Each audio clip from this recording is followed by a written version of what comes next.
Here's Cliffe Knechtley to make some more bad arguments for the existence of God. Why are you an atheist? I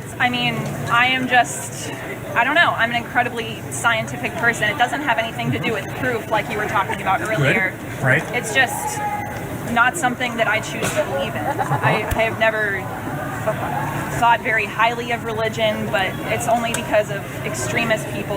Yes. So I know that view is skewed of religion. It's just not something that I believe to be true religion. Okay, give me the first belief that you have a hard time with. Well, my belief, like I said, I just truly do not believe in God. Okay, why? It's just, like I said, it's just something that I don't believe. Why do you believe in God? Hey. All right, but Katie, run the tape back. Okay. Why do you not believe God? Because, like I said, it's not something that I believe makes any sense. It's not in my mind. I agree that it doesn't make any sense. That's a problem that theism has yet to overcome before the question of evidence ever arises. But you didn't answer my question. Why do you believe in God? Okay, but Katie, if I were to say to you, the reason I believe in God is because God makes sense, I hope you would ask me, what sense? The same way I got to ask you, you say I believe there is no God because God doesn't make sense, okay? What sense? I don't understand what it means to say that God exists independent of all space and time, as he is commonly described. What does it mean to occupy reality if it doesn't mean having location in space and time? I guess I just haven't, like you were talking about earlier, proof versus evidence. I haven't seen any evidence that has made it clear to me that God exists or doesn't exist, I guess. It's too ambiguous, I suppose. Good. What I have heard you say is, Cliffe, the real reason I can't believe God exists is because of lack of evidence. Yes. Right? Yes. Okay. Now we can continue. Okay. I apologize for being unclear. No. I think you've been very clear. I'm a little slow. Okay. Katie, what I hear you saying is, Cliffe, I'm a rational person. And before I can believe anything, I need to have evidence. Some sort of evidence. It doesn't even have to be huge amounts of evidence. I just have any conclusive evidence whatsoever. Good. So, what would be the conclusive evidence that you would need in order to believe God exists? See, that's partially the problem. I don't even know what that would be. So how would there be any evidence if there's not any that could actually provide a conclusion that God exists? I need to know what it means for a timeless, spaceless, disembodied mind to exist before I could even speculate as to what evidence for such a thing would look like. I guess. Not proof, but I don't know. Okay, I don't need to be snide here, but if what you just say is what you really believe, that you don't have the foggiest idea of what conclusive evidence you're looking for in order to believe God exists, what are you doing wasting your time talking to me right now for? I'm just wondering what makes you believe in God. Great, thank you for asking. I, Katie, am convinced the evidence is God does exist. What is that evidence? Order and design demand an intelligent mind. Order does not demand an intelligent mind. Design requires a designer, but by saying there's design in the universe begs the question in favor of a designer. You need to demonstrate design before you infer a designer. I think Cliffe is even conflating order with design a bit. Just because something is orderly doesn't mean it was put in order by an intelligence. Just because a system has specific consequences, that doesn't mean that the system was consciously designed to have those consequences. To infer intelligence from order is to assume that the default state of reality is chaos, and that order can only exist if it is consciously imposed by a mind. There is no reason to assume this whatsoever. A shirt demands a tailor. A delicious meal demands a chef. An automobile demands an engineer. A building demands an architect and a builder. It sounds like Cliffe is arguing that the mere existence of a thing is proof that some conscious entity made it. But he obviously doesn't believe that to be true universally because he makes an exception for God. At the end of the day, this is a special pleading argument.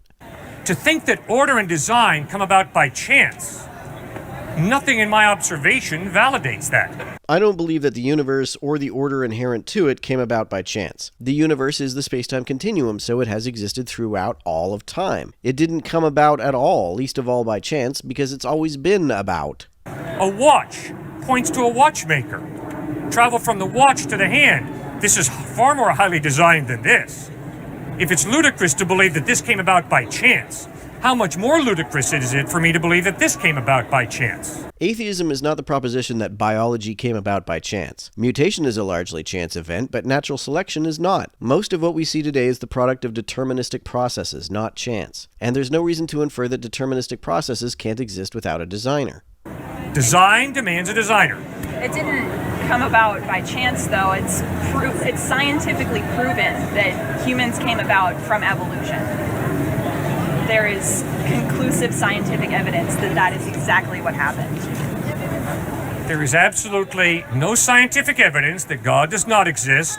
That's a pretty different goalpost. There's no scientific evidence that God does not exist in the same way that there's no scientific evidence that Bigfoot doesn't exist. It's the lack of evidence for these things that makes it reasonable to not believe in them. With respect to God, there's an additional problem that he doesn't even seem to be defined in a coherent way. The existence of Bigfoot is at least coherent. There's absolutely no scientific evidence that God does exist. Yes. Science is a study of process, how a process works. It's not just a study of process, it's also a study of things. Lots of things can be scientifically demonstrated to exist. I'm just saying, like, you were saying that we come from a designer. I'm saying that we come from evolution. I'm not saying that that scientifically disproves God's existence. I'm just saying that that is how we came about.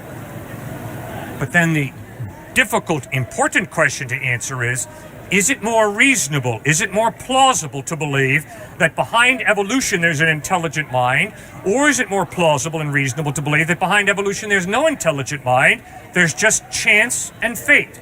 If by fate Cliffe means determinism, then it's much more reasonable to infer that than the existence of God, because chance and fate can be demonstrated. God cannot. Since we have a pretty robust understanding of how chance and fate result in forming biological phenomena, and no idea how God could be involved, let alone is involved, the purely physicalist assumption is more parsimonious and therefore more probable. It's not even just chance and fate. It's due to environmental circumstance. It's not. That's chance. It's not pure chance. Of course it is. Even science, almost everything is pure chance if we go based off of that. Good. I disagree. I am convinced this shirt is not a result of pure chance. I am convinced this wristwatch is not a result of pure chance. And I would insist that the discussion that you and I are having right now has nothing to do with chance.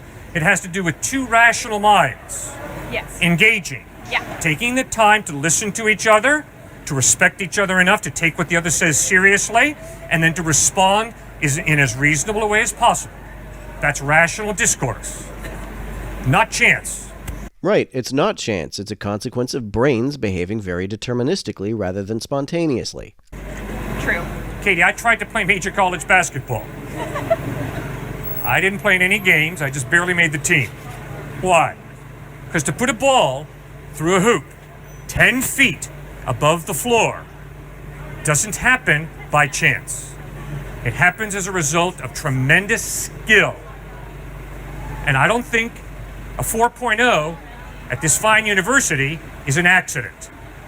I think it's a result of an intelligent, rational mind gripping reality so well that you answer the questions correctly on an exam and you have a 4.0. No chance involved there. Gee, it's almost like our brains operate deterministically. I am convinced. If you disagree, so be it. So, Katie, I can't buy into this chance theory because the experience that I have of life shows me everything that has intricate order and design demands a rational mind behind it. Cliffe seems to think that the only two explanations are random chance and conscious design. Those aren't the only two options. Sometimes things are a result of deterministic causes in neither chance nor design. I suppose, but then how did our entire universe come into creation? It didn't. That makes it sound like first there was creation, then the universe entered creation. The universe, or the multiverse as the case may be, is all of existence. Even if it hasn't been around for infinite time, since it is all of time, there was also never a time when it didn't already exist. In this sense, it has always existed, and something that has always existed does not need a creator. If I mean, that is not designed and ordered. It's complete chaos. Galaxies are everywhere. It's expanding and it's not expanding. That's not in any sort of order. It's just kind of happening at what seems to be random. Most of that is actually pretty deterministic. So I'm just wondering how that follows the intelligent design. Katie, if you and I are standing next to each other at Cape Kennedy when the spaceship is blasted out going to the moon, and if you turn to me and say, how's it going to get there? And I say, by chance, you're going to be incredulous. You're going to say, wait a second, millions of hours of hard work by tremendously trained scientists. That's why this spaceship is getting to the moon. And then I say, fine. If a spaceship can't get to the moon by chance, how on earth can a universe as complex as ours come together by chance? It didn't. It didn't come together by chance because there was never a time when it wasn't already together. How else would it have come together? With an intelligent mind behind it. The same way the spaceship is going to hit the moon, not by chance, but because there's an incredible amount of intelligent mind behind it. So the universe comes about as a result of an intelligent mind. The universe didn't come about at all. There was never a time when it wasn't already about. I suppose, but I mean, there's no, again, like I said, there's no design to the universe, really. The fact that that our planet Earth is the perfect distance from the sun, the perfect size to even hold an atmosphere, the fact that it's far enough away from the sun to even contain water is pure chance. We could have been thrown on to a planet like Mercury and been burned up alive instantly. But instead, we ended up on this planet that happens to be perfect for human existence and any life at all. If there was no random chance, if everything was designed perfectly, then we would live on a perfect planet. Okay, obviously you and I agree that there's a lot of chaos in this universe. But Katie, that doesn't change the fact that there's a tremendous amount of order. And there's no reason to believe that order must only exist due to a conscious mind.